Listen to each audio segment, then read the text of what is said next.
Praise the lord. మన ప్రభువును మన రక్షకుడైన యేసుక్రీస్తు వారి శక్తి కలిగిన నామంలో మీ అందరికీ మా హృదయపూర్వక వందనములు. ఈరోజు దేవుని వాక్యము, స్వతంత్రులయుండియు దుష్టత్వమును కప్పిపెట్టుటకు మీ స్వాతంత్రమును వినియోగపరచక దేవునికి దాసులమని లోబడియుండుడి. పేతురు రాసిన మొదటి పత్రిక 2వ అధ్యాయము 16వ వచనము. Live as free people but do not use your freedom as a cover up for evil. Live as God's slaves. 1 Peter chapter 2 verse 16. ఈ రోజుకు గాను దయగల దేవుడు మనకు అనుగ్రహించిన వాక్య భాగమును బట్టి ధ్యానించుకుందాము. ప్రభునందు ప్రియమైన సహోదరి సహోదరులారా, ముందుగా అందరికీ హ్యాపీ ఇండిపెండెన్స్ డే, 78వ స్వాతంత్ర దినోత్సవ శుభాకాంక్షలు. ఈరోజు లేఖన భాగాలు సెలవిస్తున్నాయి, మనకు స్వాతంత్రము ఉన్నది కదా అని పాపము చేసి దానిని కప్పిపెట్టుకోవడం కోసం దానిని వాడవద్దు. మనల్ని దేవుడు పాపము నుండి, అపవాది చెర నుండి విడుదల దయచేశాడు గనుక మనము దేవునికి దాసులముగా దేవునికి లోబడి ఉండాలి అని. అనేకులు ఈ రోజున భారతదేశపు స్వతంత్ర దినోత్సవమును జరుపుకుంటున్నారు. మంచిదే, కానీ మన దేశానికి చెడ్డ పేరు రాకుండా జీవిస్తున్నారా అంటే సందేహమే అని చెప్పుకోవాలి. బ్రిటిష్ పాలనలో మన పూర్వీకులు బిక్కుబిక్కుమంటూ గడిపారు. ఏది చేయాలన్నా, ఏమి పండించాలన్నా అంతా కూడా వారి ఇష్టమే అయింది. తప్పైనా రైట్ అయినా మొత్తం కూడా వారు చెప్పినట్లే జీవించాలి. అటువంటి స్థితి నుండి ఎందరో మహానుభావుల త్యాగం వలన, వారి పోరాటాల వలన, దేవుని కృప వలన మనము స్వాతంత్రం తెచ్చుకోగలిగాము. ఇప్పుడు స్వతంత్ర భారతదేశంలో జీవిస్తున్నాం. అప్పటికి ఇప్పటికీ ఏమైనా పెద్ద మార్పులు ఉన్నాయా అంటే, అప్పుడు బ్రిటిష్ వారు మనల్ని చంపితే ఇప్పుడు మనల్ని మనమే చంపుకుంటున్నాం. అప్పుడు ఆంగ్లేయులు మన బిడ్డల మానాలతో ఆడుకుంటే ఇప్పుడు ఇండియన్స్ అని చెప్పుకుంటున్న కొందరు చిన్న బిడ్డలు అని చూడకుండా అత్యాచారం చేస్తున్నారు. అప్పుడు వారు చేసిందే ఇప్పుడు మన దేశంలో కొందరు చేస్తున్నారు. దానికి కారణం వారికి స్వతంత్రం ఉన్నది అనే. అదే స్వతంత్రమును, రాజ్యాంగమును అడ్డుపెట్టుకొని తప్పు చేసి ఘోరమైన కార్యాలు చేసి కూడా తప్పించుకుంటున్నారు. కులాలు, మతాలు, జాతులు అని విభేదించుకొని బ్రతుకుతున్నారు. స్వతంత్రమును దుర్వినియోగం చేసుకుంటున్నారు. ఇప్పుడు మన క్రైస్తవ్యం కూడా అలానే ఉన్నది. మనము ఒక మతానికి చెందిన వారం కాదు, కానీ మనము నిజమైన మార్గంలో ఉన్నాము. యేసయ్య మనల్ని స్వతంత్రులు చేశారని మర్చిపోయి ఇష్టానుసారంగా జీవిస్తున్నారు. కొందరున్నారు, విశ్వాసులము, క్రైస్తవులము అని చెప్పుకుంటూనే దేవునికి విరోధంగా జీవిస్తున్నారు. యేసయ్య కలువరి శిలువలో ఆయన రక్తము కార్చి మనల్ని రక్షించాడు, పాపము నుండి విడిపించాడని తెలిసి కూడా మరలా వెళ్ళి అదే పాపం చేస్తూ నాకిక తీర్పు లేదులే, నా యేసయ్య క్షమించమని అడిగితే ఆయన క్షమిస్తాడులే అని దుష్టత్వములోనే బ్రతుకుతున్నారు. దేవునికి లోబడే హృదయాన్ని కలిగి ఉండక దేవునికి వ్యతిరేకంగా జీవిస్తున్నారు. మనము చీకటిలో నుండి ఆశ్చర్యకరమైన ఆయన వెలుగులోనికి పిలువబడిన వారము. మనము రాజులమైన యాజక సమూహము, దేవుని సొత్తైన ప్రజలముగా ఉన్నాము అని వాక్యము సుస్పష్టంగా వివరిస్తూ సెలవిస్తుంటే, మనము దేవుడు మన ఎడల పెట్టుకున్న ఎక్స్పెక్టేషన్స్కి దగ్గరగా జీవిస్తున్నామా? లేదా స్వతంత్రం ఉంది కదా అని ఈ లోక సంబంధులుగానే జీవిస్తూ బైబిల్ని అడ్డు పెట్టుకొని అక్కడ ఆ వ్యక్తి పాపం చేయలేదా, ఇక్కడ ఈ వ్యక్తి ఈ పాపం చేయలేదా, నేను చేస్తే తప్పేంటని సమర్థించుకుంటున్నామా? దేవుడు బైబిల్ గ్రంథంలో ఒక వ్యక్తి పాపం చేసినట్లు వ్రాయించాడంటే ఆ విధంగా మనం ఉండొద్దు, జీవించొద్దు అని చెప్పడానికి వ్రాయించాడు, కానీ అలానే మనము జీవించాలని కాదు.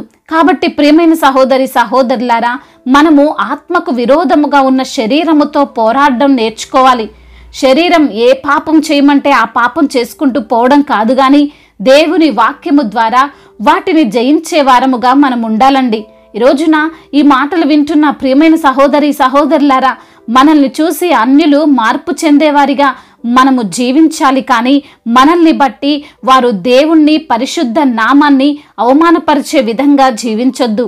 మనకి దేవుడు అనుగ్రహించిన స్వతంత్రమును అవమానపరిచే వారముగా ఉండొద్దు. ఇతరులను ప్రేమించే వారిగాను, అధికారులను గౌరవించే వారిగాను, దేవునికి భయపడే వారిగాను మనం ఉండాలి అని లేఖన భాగము చెప్పిన విధంగా మనం ఉండాలి. కాబట్టి వాక్యాన్ని అడ్డుపెట్టుకొని ఇతరులను అవమానించి వారిని తీర్పు తీర్చే విధంగా కాకుండా ఆ వాక్యము ద్వారానే ప్రేమను చూపేవారిగాను, దేవునికి దాసులమని అనేకులకు తెలియజెప్పే వారముగాను మనము ఈ లోకంలో జీవించాలి. దేవుడు ఈ మాటలను దీవించి మన హృదయములో ఫలింప చేయునుగాక. వాక్య భాగమును బట్టి ప్రార్థించుకుందాము. ప్రతి ఒక్కరు కూడా ప్రార్థనలో ఏకీభవించగలరు. ప్రార్థన. మహాశక్తి సంపన్నుడా, మహోన్నతుడా, కృపా కనికరములు కలిగిన దేవా, జీవం కలిగిన మా తండ్రి, మీ ఘనమైన ప్రశస్తమైన నామాన్ని బట్టి కోట్లాది కోట్ల స్తుతులు స్తోత్రములు చెల్లిస్తున్నాం ప్రభువా.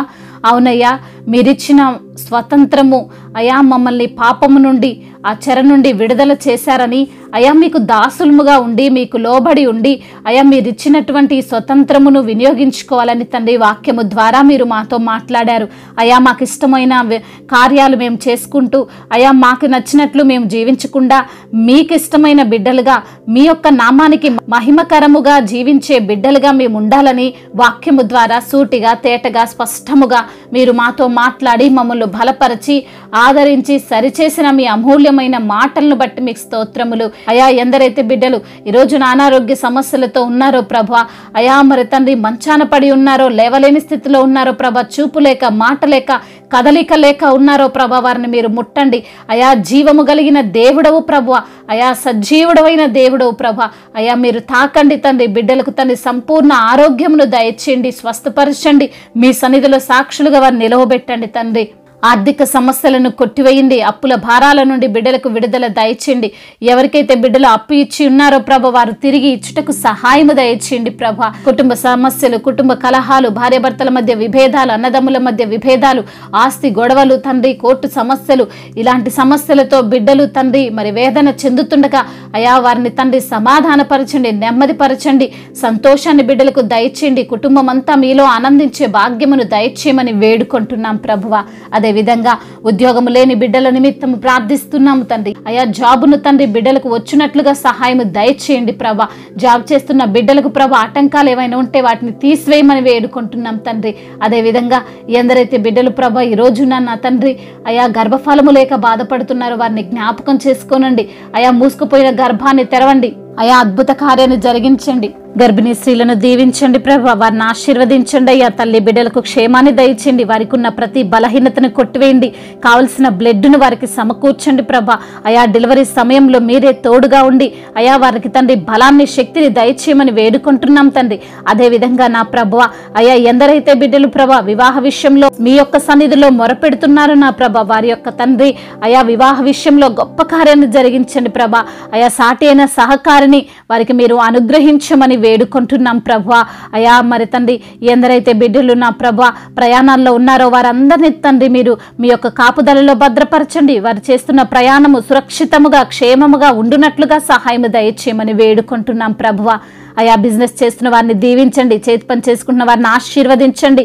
అయా మరి తండ్రి అయా ఇంకా ఎటువంటి పనులలో బిడ్డలున్న ఆ పనిలో ప్రతిఫలమును వారికి దయచేయండి ప్రభా. ఎటువంటి నష్టాలు వారికి కలగకుండా మీ యొక్క కృపను వారిపైన ఉంచమని వేడుకుంటున్నాం తండ్రి. దైవజనులందరికీ మీరు తోడుగా ఉండండి అయ్యా. వారిని మీరు ధైర్యపరచండి, బలపరచండి. వచ్చే సమస్యలు, ఆటంకాలు, విభేదాలు ఏవున్నా ప్రభా వాటన్నిటిని సహించేటువంటి మనసును దయచేయండి, ఓర్పును దయచేయండి ప్రభా. అదేవిధంగా నా ప్రభువా అయా సంఘానికి శిరస్సై ఉండండి. సంఘాలను విస్తరింపచేయండి అయా. మీ రాకడలో ఎత్తబడే సంఘాలుగా ప్రతి ఒక్క సంఘాన్ని నిలవబెట్టండి నా ప్రభువా. అయా దేశాన్ని, అధికారులను దీవించండి అయా. వారికి తండ్రి క్షేమాన్ని దయచేయండి ప్రభా. అధికారులకు సమయోచితమైన జ్ఞానాన్ని దయచేయండి. దేశాన్ని ఎలా పాలించాలో, ఎలా నడిపించాలో, ఎలా ముందుకు తీసుకొని వెళ్లాలో తగిన జ్ఞానాన్ని ప్రసాదించమని బ్రతిమిలాడుకుంటున్నాం ప్రభువా.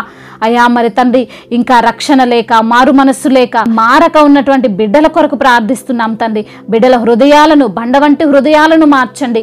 రక్షణలో ఆనందించే భాగ్యాన్ని దయచేయండి అయా. మారు మనసు పొందుకునే బిడ్డలుగా ప్రతి బిడ్డను మీరు నిలవబెట్టండి.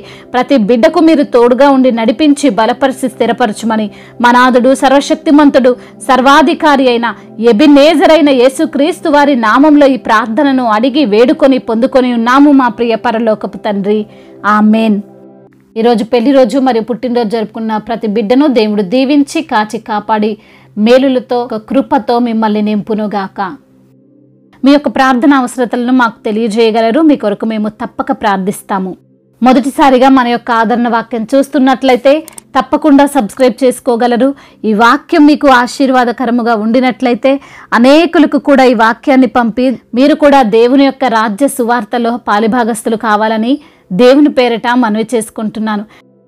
May God bless you all. దేవుడు మిమ్మల్ని దీవించి బలపరిచి స్థిరపరచునుగాక.